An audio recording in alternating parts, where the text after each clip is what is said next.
All set, Madam Chair. Okay, we are here to convene a meeting of the Social Equity Service Corporation on April 10th. Everybody welcome. Sarah, will you let us know, read the roll, tell us who's absent? Yes, so thank you. All of the board members are present physically in one of the offices with the exception of Adrian Swazerski. In New York, we have Board Chair Lisa Gomez, Vice Chair Jerry Ronsky, Secretary Beryl Snyder, Robert Rodriguez, and Wellington Chen. In the Albany office, we have Joan Sullivan, Christina Coughlin, and Ken Evans. Here in Buffalo, we have Janice McKinney. And joining us via Zoom as a full participant in this meeting is Alfonso Carney. Back to you. Thank you so much. The first order of business will be the election of the officers. At this annual meeting, the board must adopt a resolution designating the authorized officers of the SESC subsidiary, much as we did with the DASNY officers. Could I have a motion to adopt the resolution in tab 1, designating the authorized officers for the subsidiary? So moved. Janice and Al. And just as a point of clarification, it's the Atlantic Avenue subsidiary I think we're doing now. Oh, It's the sorry. same motion. I'm sorry. Officers. Am I out of order? Yeah, Sarah, could you go through the order of the various So we're doing it, corporations? We're doing Sure. Atlantic first and then, and then, Yep, so we have it.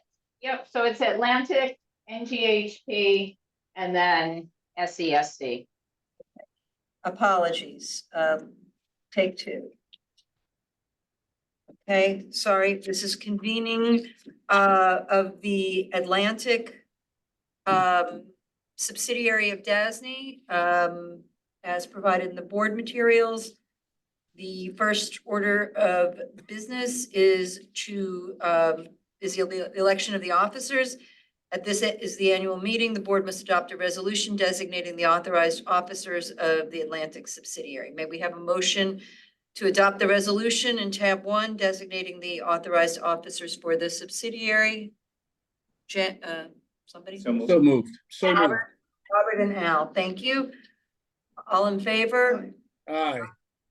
Any opposed? Any abstention? Motion carries. Next is the motion to adopt the to adopt the minutes of the April 2023 board meeting, tab 2. Motion. Jerry? Second. Robert, thank you. All in favor? Aye. Any opposed? No. Any abstentions? Motion carries.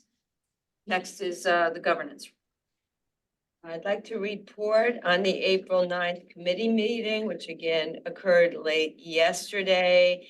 At the meeting, the governance committee for the Atlantic subsidiary conducted an annual review of the subsidiary bylaws and mission statement, performance metrics, and measures to quantify performance goals. Neither the staff nor the governance committee is recommending any changes of these documents.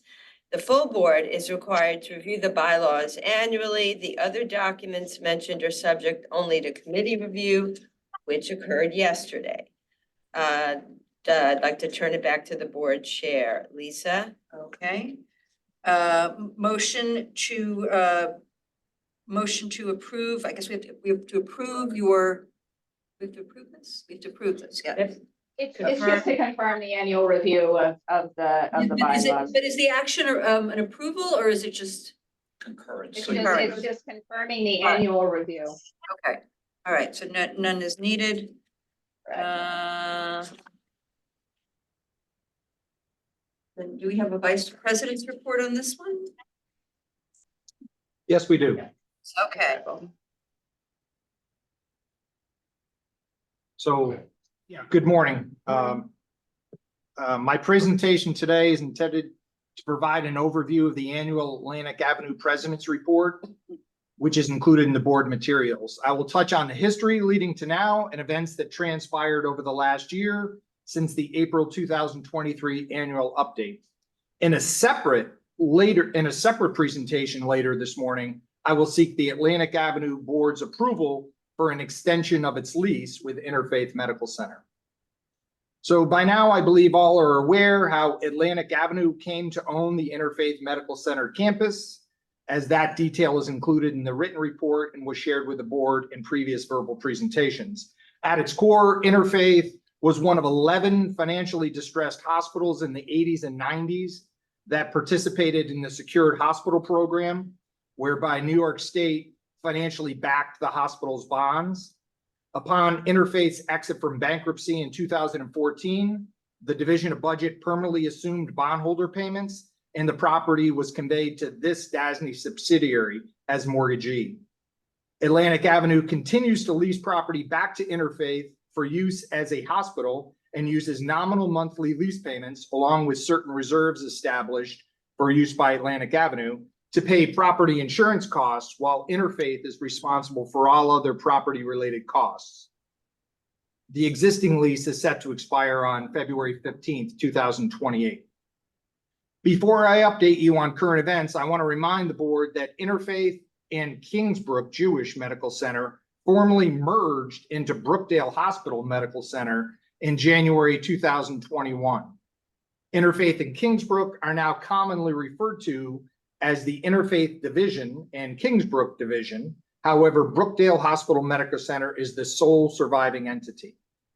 As for events over the past year, Interfaith and the entire One Brooklyn Health System continues to progress with its transformation plan using funds from a $664 million grant the system was awarded in 2018. To date, approximately $303 million of grant funding has been dispersed by DOH toward the various project components, and approximately 33 of 84 sub-projects have reportedly been completed or in final closeout. The three priorities of this plan remain the establishment of a 30-plus site ambulatory care network, integrated IT systems, and facility infrastructure investments to support the clinical restructuring of the system. Next, under the auspices of the governor's Vital Brooklyn initiative, and in combination with special legislation passed 5 years ago, a fourth parcel owned by Atlantic Avenue was conveyed and transferred this past year, following this board's approval. Such actions were pursuant to state-run RFP and a plan to create affordable housing and increase access and quality of healthcare services to transform central Brooklyn. With that fourth property transfer, all necessary actions by this board regarding Vital Brooklyn have been completed. To be clear, however, the four transferred parcels under Vital Brooklyn were small ancillary properties not located on the main hospital campus. Atlantic Avenue continues to own the main hospital campus and leases it to Brookdale. My final update centers around operations. Like many other safety net hospitals, Interfaith and OBHS endured continued challenges this past year and received increased levels of operating assistance from New York State. The subsidy increased significantly, in part to deal with volumes that were returning that have not returned to pre-COVID levels, address the expiration of federal funding assistance to help with COVID-related expenses and resulting lost revenue, assist significant increases in labor costs due to staffing shortages, and lastly, to help with financial challenges incurred from a late 2022 cyber attack.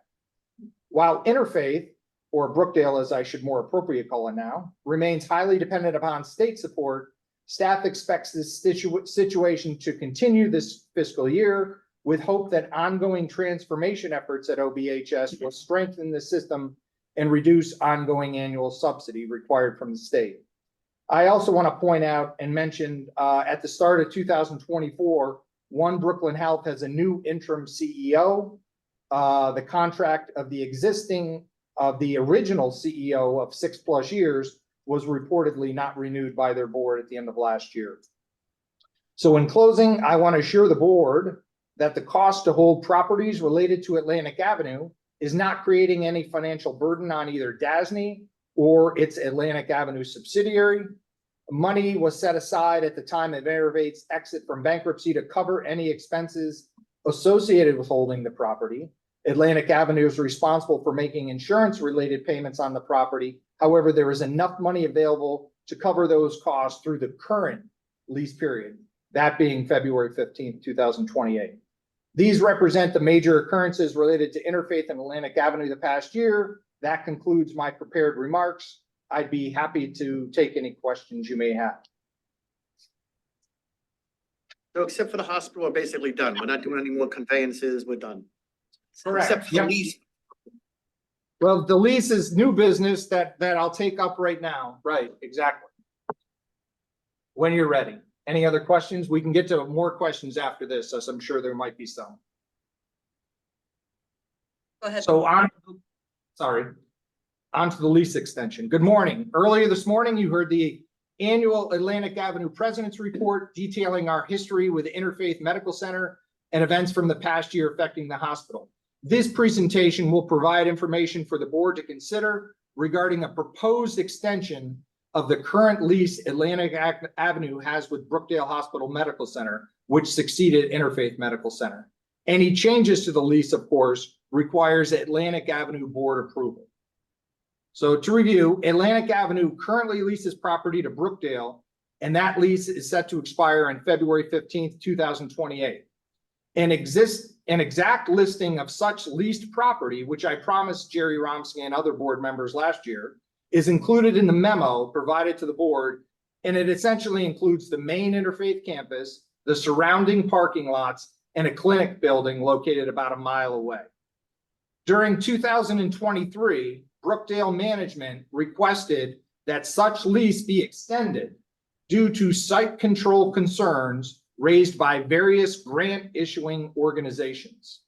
Specifically, with less than 4 years remaining on the lease, Brookdale has encountered difficulty obtaining capital grants in recent years, which typically require at least 5, if not 10 years of site control. Extending the lease by 10 years while also increasing the monthly rent amount from its current nominal payment would continue to allow Atlantic Avenue to pay future costs associated with the property throughout the extended lease term without being out of pocket. The cost to hold properties related to Atlantic Avenue is not currently, nor is it expected, given the proposed rent increase, to create any financial burden on either DASNY or Atlantic Avenue subsidiary. So following the state's recent investment in OBHS, specifically the $664 million Kings County Transformation Grant, there has been increased willingness by the city of New York, the federal government, and some private entities to provide OBHS with additional grant funding, notwithstanding these site control requirements that the grants have. Currently, there are about $5.5 million in grant awards subject to forfeiture due to the existing lease term, and another $5 million in grant applications submitted in late March 2024 that could result in additional at-risk awards. Extending the lease is expected to allow for the continuation of such grant opportunities and assure the flow of existing grant funding, which would only benefit this financially distressed healthcare system. Included with the lease extension memo is a board resolution authorizing staff to prepare and enter into an amendment whereby the existing lease between Atlantic Avenue and Brookdale would be extended by up to 10 years from its current expiration on February 15th, 2028. That concludes my prepared remarks. I'd be happy to take any questions, but before doing so, I want to give Ken Evans from DOH the opportunity to comment on this proposal. Yeah, I mean, nothing really to add from the DOH perspective. I mean, this lease has been around for a while now. The department is aware of it. We monitor the financial situation at One Brooklyn Health in totality. And, you know, we actually recommended to Craig to pursue the extension. So no issues. If there's any questions, feel free to ask. We can definitely address them. Given the precarious finances of the institution, is it reasonable to expect that they can support lease payments? An increase in lease payments. Yeah, Well, that's a good question. I mean, the lease payments are currently $10 a month. You know, in order to make sure that we have enough in our coffers to cover the insurance payments in outgoing years, you know, the lease payments will be increased to about 40,000, 50,000, 60,000. It's a rolling sort of, it's a stepped up payments. But Pretty low, you know, but I would think the biggest expense is the insurance. Yep. Can they Yeah. maintain that if those insurance premiums continue to go bingo like that? But whatever, they're gonna do the best they can, I guess. yeah. Again, this is a system, this is a hospital that we monitor on a weekly basis, literally. Getting cash flows and cash reporting. We do provide subsidy to cover expenses based on need. And, you know, it's something that the state, is attuned to. I don't know if that answers your question, but. yeah, so you support the lease payment is what I think I'm hearing. Is that a fair In a statement? roundabout. Yes. And we'll cover the increase. Mhm. They don't, what are we gonna do? And if they don't, and if they don't, what are we gonna do? Right, exactly. Okay. Grab it from another Okay. time, apparently. All right. Other questions? I guess we need to approve this, didn't print The this lease particular one out. I guess we approve them to go enter into the. to complete The lease extension. The lease extension with amendments. Okay, motion, Robert, I'll second. second Beryl, thank you. All in favor? Aye. Any opposed? Any abstentions? Motion carries. Any other business for Atlantic Avenue, Craig?